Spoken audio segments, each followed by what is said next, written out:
პოლიციის უფროსები უნდა ვარჩენოთ ხალხს.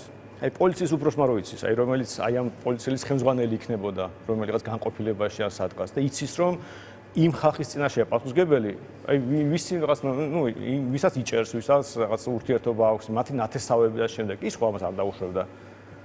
ამიტომ პირველი რაც გასაკეთებელია უბრალოდ დავანგრიოთ ეს ვერტიკალი, რომელიც თუნდაც ზეიმელაძის ბიზნაიმაშვილი მე რაღაც თავრობა, რაღაც შინაგან საქმეთა მინისტრი და რაღაც პოლიციელი და ეს პოლიციელი ამ ხალხის მიმართ არის ლოიალური. არა საქართველოსი, არა ხალხის ზოგადად, არამედ კონკრეტული მართული ვერტიკალის.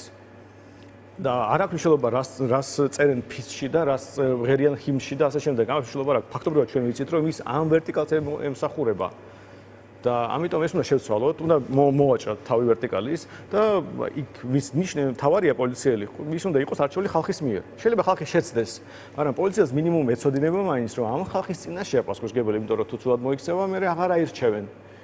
და ეს ელემენტარული რაღაც არის, რომელიც ახლა ჩვენ კი არ მოვიგონეთ, რა ვიცი, ამერიკაში ასე აწყობილი ბოლოს და ბოლოს და ამერიკაში ხდება ხოლმე ცუდი რაღაც, მაგრამ იქ პასუხისმგებლობის საკითხია, იმიტომ რომ მე იცი ვინ არის დამნაშავე, იცი როგორ მოიშორეს პოლიციელი, მთელი რევოლუცია ეს მოწყობა არ გიწევს. ახლა რომ ამბობთ, რომ ხელისუფლებამ შეიცვალოს, ხო ხდებით ჩვენ რეალობაში რამდენად რთული პრობლემაა, რომ რაღაც კონკრეტულ სფეროში რო პრობლემა მოაგვაროთ, მთელი ხელისუფლება უნდა შევაცვლებინოთ ხალხს.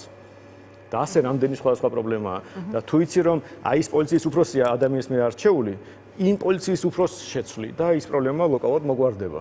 და ამიტომ პრინციპის დონეზე პოლიციელები, უფროსები უნდა იყოს არჩეული ხალხის მიერ. და მაშინ პოლიცია მართლა ხალხის სახურებაში იქნება და არა მართველი გუნდის. მაგრამ ეხლა ამის მისაღწევად ზოგადად გასაგებია რომ ამ ხელისუფლებას არ შეექმნება ამის სურვილი. ზოგადად ოდესმე ქართულმა ხალხმა სწორი არჩევანი უნდა გააკეთოს არჩევნებზე და გვეშველება.